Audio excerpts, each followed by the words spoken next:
এখন ব্রিকেটটা আমাদের চ্যালেঞ্জ এসে গেছে। কেন মুসলমানদের দেওয়া হবে না? কেন মুসলমানদের দেওয়া হবে না?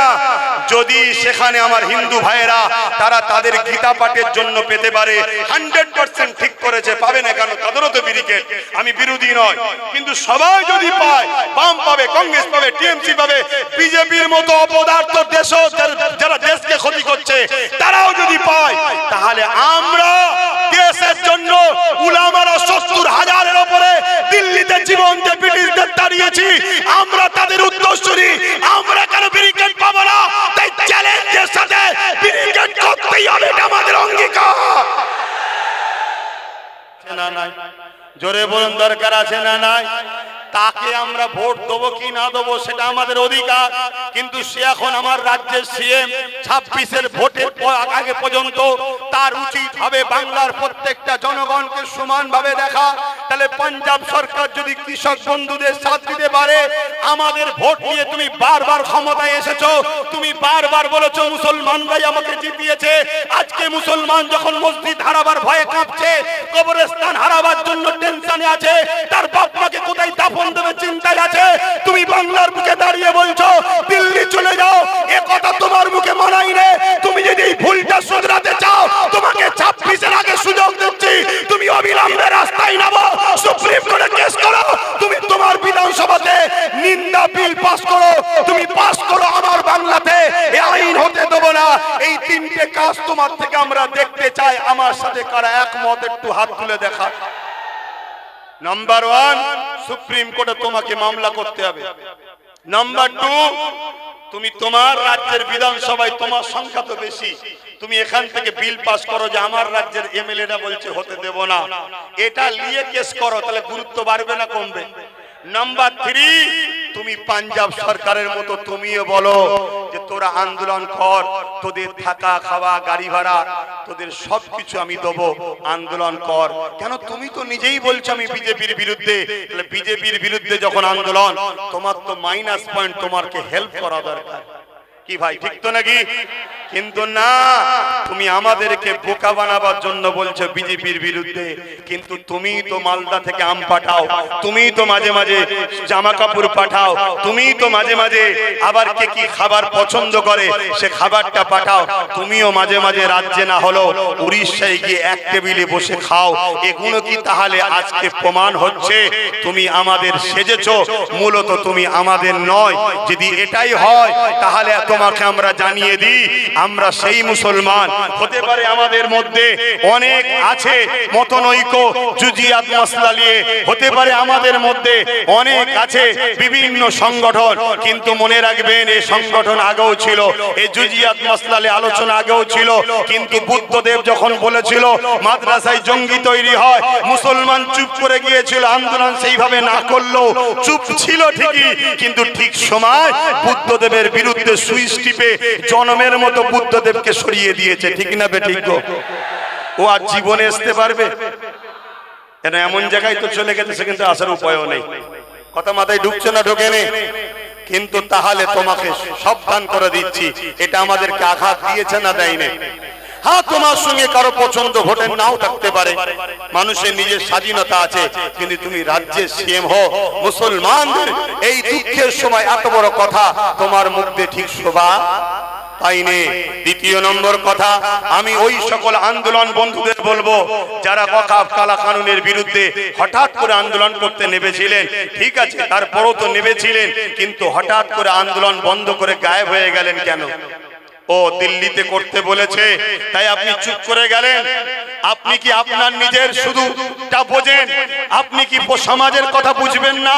আপনি কি জানেন মীর জাফর কি করেছিল? মীর জাফর সে প্রথমে সিরাজউদ্দৌলাকে শেষ করলো, ব্রিটিশ তার দ্বারা সিরাজউদ্দৌলাকে মিটালো, তারপরে কিন্তু সিরাজউদ্দৌলা মিটাবার পর মীর জাফরকেও কিন্তু ব্রিটিশরা শেষ করেছে। তাই আমি আহ্বান জানাচ্ছি, আপনারা যারা আন্দোলন করতে নেমেছিলেন, আন্দোলন বন্ধ করে দিয়েছেন, আবার নামুন। যদি আব্বাস সিদ্দিকী পছন্দ না হয় বাদ দিকে যান আব্বাস সিদ্দিকী। এই ম্যাটার আব্বাস সিদ্দিকীর নয়, এই ম্যাটার আপনার ইমানের, এই ম্যাটার আপনার মসজিদের, এই ম্যাটার আপনার কবরস্থানে, এই ম্যাটার আপনার দ্বীনের। আপনি আন্দোলন করুন, করুন, তবে আপনার কাছে হাত জোর করে বলছি আব্বাস সিদ্দিকী যেন আপনার বিরুদ্ধে না বলতে পারে, তাই রাজ্যের দালালি সেন্টারের বিরোধী এরকমটা না হয়। আপনি বিরোধী করবেন সেন্টারের আইনের বিরুদ্ধে, ঠিক তেমন হুঁশিয়ারও দেবেন।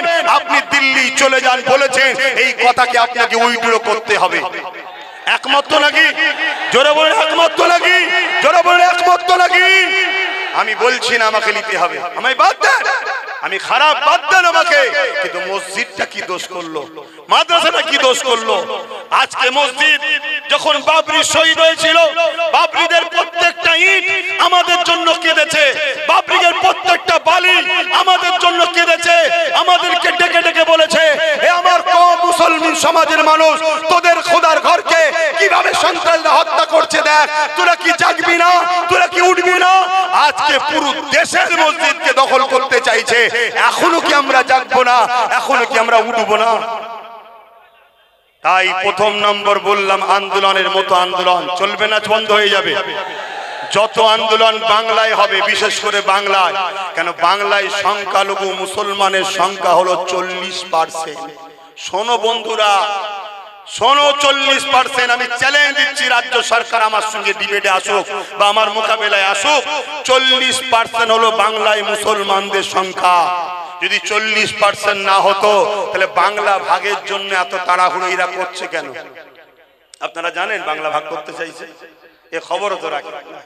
বড় দুঃখ আমার কওমের উপরে, কেন 40% কোনোদিন যদি মাথা চারা দিয়ে উঠে বলে এ সমাজের এসসি এসটিদের উপরে জুলুম বন্ধ করো, এ সমাজের মতুয়াদের উপরে জুলুম, আদিবাসীদের উপরে জুলুম যেটা হচ্ছে বন্ধ করো, ওই ভাইয়েরা আমার অপেক্ষায় বসে আছে কবে আমরা তাদেরকে পাশে নেব।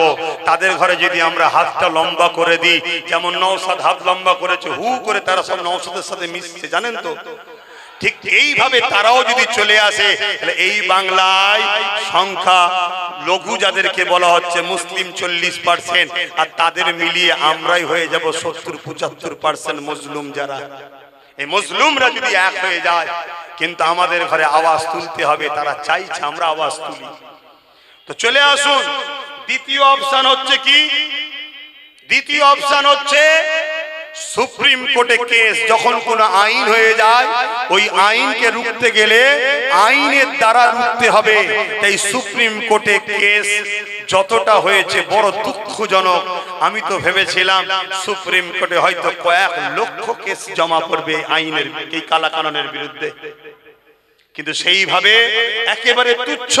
তবে ধন্যবাদ জানাই ওই সকল রাজ্যের রাজ্য প্রধানদের ঘরে, সিএমদের ঘরে, 8টা রাজ্যের সিএম, রাজ্যের প্রধান তারা কেস করেছে। তার মধ্যে তামিলনাড়ু সেই সরকার মাত্র 5% মুসলমান, তারা সরকার কেস করছে, তারা আন্দোলন করছে। আর এখানে 40% আমরা কেস করছি না। মাফ করবে, কষ্ট লাগলে ক্ষমা করবেন, কেন বুঝতে পেরে গেছে আমরা খরিদ হওয়া গোলাম এদের হয়ে গেছি, তাই গুরুত্ব দিচ্ছে না। এই গোলামির স্বাদ থেকে বেরিয়ে একে জবাব দিতে হবে যে উম্মতে মুহাম্মাদিকে খরিদ করার কোন মা সন্তান জন্ম দিতে পারে না, এটা প্রমাণ করতে হবে আমাদের ঘরে। আমরা হয়তো দুর্বল, আমরা হয়তো মসজিদ মাদ্রাসা ধর্মপ্রেমিক মানুষ, তাই আমরা হয়তো রাজনীতির আগিনায় আসিনি, কিন্তু তা বলে এটা নয় যে আমরা মুহাম্মদ রাসূলের গোলামি করি, অন্য কেউ আমাদেরকে গোলাম বানাবে। এই স্বপ্ন যুগে যুগে যারা দেখেছে, তাদের স্বপ্ন ভেঙেছি, তাদের স্বপ্নকে ভেঙে তছনছ আমরা করেছি। এই স্বপ্ন আমাদেরকে ভাঙিয়ে দেখাতে হবে। শত শেষ কথা, সুপ্রিম কোর্টে কেস চলছে বলে অনেকে আবার বলছে চুপ থাকতে হবে। চুপ থাকার জন্য বাবরি গেছে, তাহলে সুপ্রিম কোর্টে যেমন কেস চলছে চলবে। শত শেষ আর একটা অপশন আপনাদের কাছে দিচ্ছি, যেটা আমার মধ্যে মত জেগেছে, বলতে পারি তো নাকি? আপনাদের আবার ব্যথা হবে না তো? সেটা হলো এটাই, আমাদের সমস্ত মুসলমানকে এক হয়ে আওয়াজ তুলতে হবে প্রতিটা প্রোগ্রাম থেকে, প্রতিটা প্ল্যাটফর্ম থেকে। সেটা হলো কি? বাম কংগ্রেস টিএমসি বুঝি না, পুরো দেশে যত সেকুলার দল আছে সমস্ত দলকে সমস্ত জায়গার মুসলমানরা আহ্বান জানাবে। আমরা বাংলার মুসলমান, আমরা বাম কংগ্রেস টিএমসি কো আহ্বান জানাবো। আমরা লাল কালো বুলু বুঝি না। এই ওয়াকাফের বিরুদ্ধে যারা, তারা আমাদের বন্ধু, ওয়াকাফের বিরোধী যারা নয় তারা আমাদের শত্রু, তাই তো নাকি? তাহলে এই জায়গায় আসুন আমরা সবাই সংগঠিত হয়ে এক হয়ে যে আইন দ্বারা কেন্দ্র সরকার বিল পাস করেছে, আমরাও ওই রাজ ক্ষমতা তৈরি করে আমরাও নতুন করে বিল পাস করিয়ে আমরাও আমাদের ওয়াকাফকে ফিরিয়ে নেব। এর জন্য হতে পারে 5 বছর দেরি, হতে পারে 10 বছর দেরি, কারো মধ্যে যেতে পারে 5-10 বছরের শব্দ ভেঙে ফেলবে না। আওয়াজ যখন আপনি তুলবেন যে ক্ষমতায় আসার পর আমরাও সংখ্যা গরিষ্ঠতা দেখিয়ে, যেমন কেন্দ্র সরকার বিল তৈরি করে মসজিদ মাদ্রাসা লিখছে, আমরাও সংখ্যা গরিষ্ঠতা দেখিয়ে আমরাও বিল তৈরি করে ওয়াকাফকে ফিরিয়ে নেব। ওই সময়েতে ওই জায়গায় যে কোম্পানি যত কোটি টাকা বাজেট করুক না কেন, সবটা ওয়াকাফের দখলে হয়ে যাবে, আইন করে নেব। চেষ্টা করলে হতে পারে না, পারে না?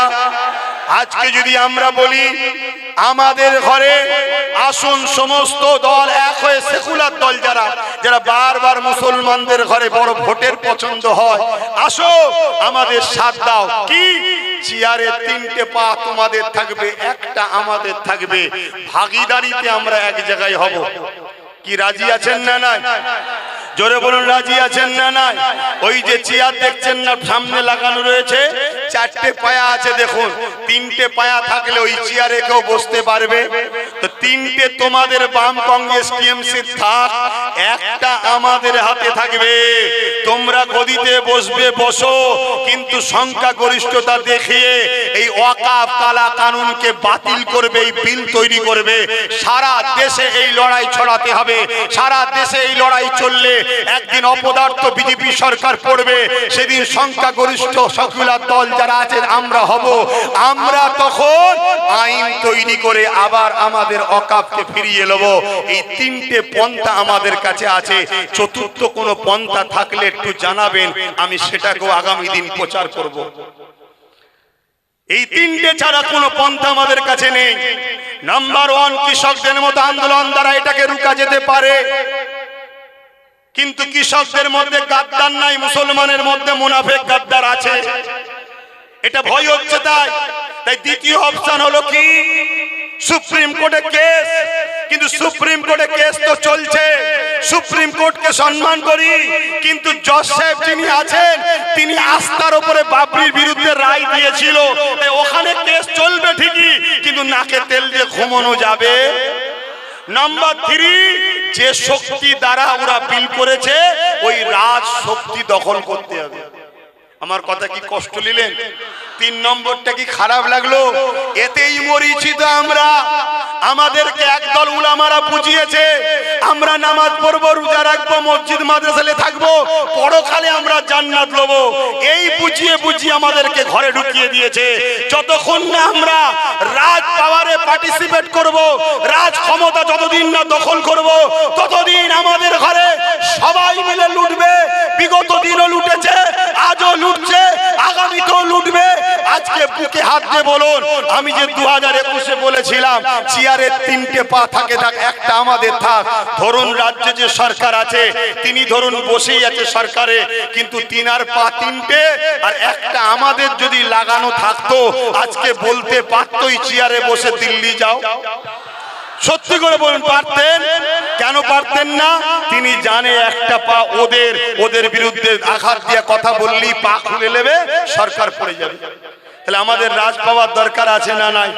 আমরা আলেম উলামা, পীর পীরজাদা, মুফতি, মাওলানা, ইমাম, আমরা না হয় হাটে মাঠে রাস্তায় প্রকাশ্য নেবে রাজনীতি করব না, কিন্তু আমরা আমাদের মুসলিম সমাজের যুবক ছেলেদের রাজনীতির কন্ট্রোল আমরা করব।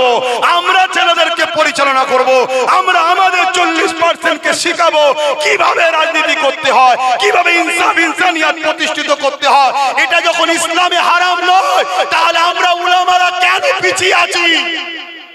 আল্লাহর রাস্তায় বলছি আলেমদের করে নবী আল্লাহর রাসূলের ওস্তাদ দিয়ে বলছি ইমাম দেহরে আসুন সময় হয়েছে ঐক্যবদ্ধ হন সংগঠিত হন একত্রিত হন আপনার যদি মনে হয় আব্বাস সিদ্দিকী তোমার কথা শুনলে আমার 3000 টাকা চলে যাবে আমি আপনাকে জবান দিয়ে যাচ্ছি আমি যে রাস্তা দেখাচ্ছি এই রাস্তায় একটু চলুন হয়তো চলতে গিয়ে একটু কষ্ট হবে কষ্ট যত বেশি হয় ফল তত মিষ্টি হয় আমি কথা দিয়ে যাচ্ছি আমাদের ওয়াকাফের এত টাকা আছে প্রত্যেকটা ইমাম 20,000 করে টাকা মাসে মাইনে পেতে পারে কেন বুঝছেন না আপনারা কেন বুঝছেন না ভাবছেন আব্বাস সিদ্দিকী সম্মানে চলে গেল এত জোরে চিল্লাচ্ছে আল্লাহ সাক্ষী রেখে বলছি জাত পাকের কসম করে বলছি জাত পাকের কসম করে বলছি আমি আমাকে নিয়ে 1 সেকেন্ডের জন্য ভাবি না আমি আমাকে নিয়ে 1 সেকেন্ডের জন্য চিন্তা করি না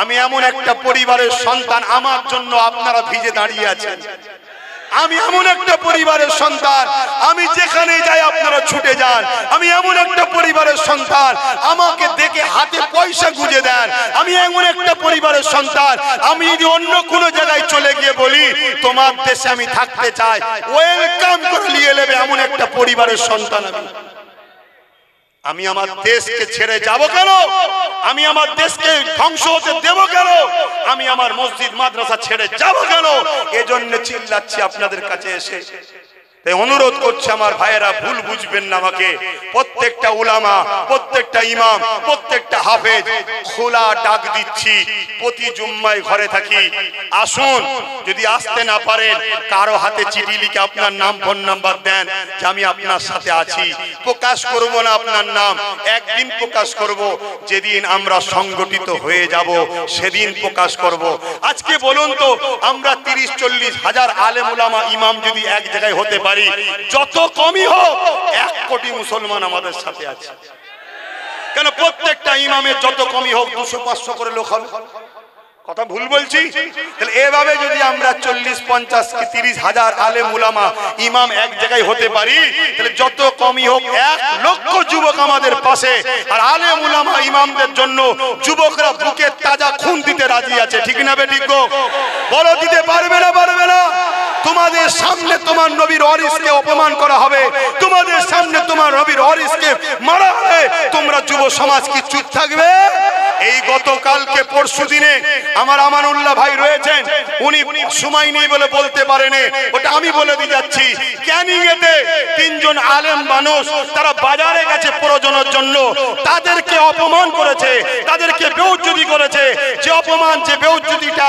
একটা আলেমের সঙ্গে হয়েছে বলে খুলে বলতে পারছি না যে অপমান যে বেইজ্জতি ভাষায় বলা যাবে না তার সঙ্গে জড়িয়ে আছে কে নিউ টাউন থানার একজন পুলিশ সেখানে তার সঙ্গে জড়িয়ে আছে তারা অপমান করছে ঠিক বলছি তো এই ঘটনা ঘটেছে তো তাহলে আজকে বলুন এখনো কি উলামা ভাইরা জাগবেন না এখনো কি আলেমরা জাগবেন না আমি প্রত্যেকটা ইমামকে বলছি আমি ছোট মানুষ আপনারা নেতৃত্ব দেন আপনাদের পিছনে আমি থাকবো কিন্তু নেতৃত্ব শর্ত একটাই হবে গাদ্দারি নয় এই জাতিকে বাঁচাবো জীবন দিয়ে হলো তাহলে আপনাদের সাথে আমি আছি কিন্তু লোক জড়ো করে মোটা অঙ্কের টাকা নিয়ে ঘরে ঢুকে যাব বলবো হচ্ছে না এরকম কথা বললে হবে না হচ্ছে না বললে হবে না এদেশ কারো বাবাকালী সম্পত্তি নয় এদেশ কারো জমিদারি নয় এদেশ কারো ব্যক্তিগত পুঁজিপতিদের নয় এদেশ প্রত্যেকটার যদি ব্রিগেডে বন্ধ করতে পারে সম্মেলন ব্রিগেডে যদি বিজেপি করতে পারে সম্মেলন পৃথিবীতে বিজেপি ব্রিগেডে যদি কোন ধর্মের মানুষেরা তাদের ধর্মীয় প্রোগ্রাম করতে পারে এই ব্রিগেডে যদি টিএমসি প্রোগ্রাম করতে পারে এই ব্রিগেডে যদি সবাই করতে পারে তাহলে আমরা কেন করতে পারবো না এই কৈফিয়ত নিয়ে ব্রিগেড আগামী দিন আমি আব্বাস সিদ্দিকী চ্যালেঞ্জ নিচ্ছি করব আপনারা আমার ডাকে যেতে রাজি আছেন রাজি আছেন আমি দেখতে চাই কারারোকে আমি দেখতে চাই তবে হ্যাঁ পাকাপোক্ত কাজ করেই করা হবে কিন্তু খবর পেলে আপনাদেরকে যেতে হবে খাওয়া কি বলে গাড়ি ভাড়া খাওয়া দিতে পারবো না দিল থেকে বলুন ব্রিগেড হওয়া দরকার আছে না নাই এটা একদিকে যেমন ওয়াকাফের ব্যাপার, আর আমার আগে বলছিলেন ওয়াকাফ ব্রিকেট করলেই যে ওয়াকাফ হয়ে যাবে এমনটা নয়, কিন্তু এখন ব্রিকেটটা আমাদের চ্যালেঞ্জ এসে গেছে। কেন মুসলমানদের দেওয়া হবে না? কেন মুসলমানদের দেওয়া হবে না? যদি সেখানে আমার হিন্দু ভাইয়েরা তারা তাদের গীতা পাঠের জন্য পেতে পারে, 100% ঠিক করেছে, পাবে না কেন? তাদেরও তো ব্রিকেট, আমি বিরোধী নয়, কিন্তু সবাই যদি পায়, বাম পাবে, কংগ্রেস পাবে, টিএমসি পাবে, বিজেপির মতো অপদার্থ দেশ যারা দেশকে ক্ষতি করছে তারাও যদি পায়, তাহলে আমরা দেশের জন্য উলামারা 70,000-এর উপরে দিল্লিতে জীবন দিয়ে ব্রিটিশদের তাড়িয়েছি, আমরা তাদের উত্তরসূরি, আমরা কেন ব্রিকেট পাবো না? তাই চ্যালেঞ্জের সাথে ব্রিকেট করতেই হবে, এটা আমাদের অঙ্গীকার। তবে সেই দিন ব্রিকেটে আমি ডাক দেবো, আপনারা যাবেন তো নাকি? এই আশা রাখছি, আর কথা বাড়াচ্ছি না। বুঝতেই পাচ্ছেন আবার মেঘলা হয়ে আসছে, যদি আরো পানি হয় হোক, আল্লাহ আমাদের পরীক্ষা নিতে পারেন, ঠিক না বেঠিক? যে বান্দা তুমি তোমার জন্য চিল্লাচ্ছ না, আমার জন্য চিল্লাচ্ছ, দেখতে তো হবে, কি দেখবে না? হ্যাঁ, নিজের স্বার্থে চিল্লালে ঠান্ডা থেকে বেরোবে না, রোদ থেকে বেরোবে না, একটু কেউ যদি বলে গোলাগুলি করলে দুশ্মন হয়ে যাব, আর করবে না। আর আল্লাহ ও রাসূলের স্বার্থে হলে এই কথাই বলবে, রাজ্য সরকার তুমি যদি আমার ওয়াকাফের বিরুদ্ধে হও, তোমার সঙ্গে আমি চ্যালেঞ্জ দিচ্ছি, তুমি সব থেকে বড় দুশ্মন আমাদের। কথা ঠিক না বেটি? হ্যাঁ, থাকতে পারে তোমার পুলিশ বোম সব থাকতে পারে, কিন্তু তুমি আমার মসজিদ মাদ্রাসার বিরুদ্ধে গেলে আমি তোমাকেও চিনি।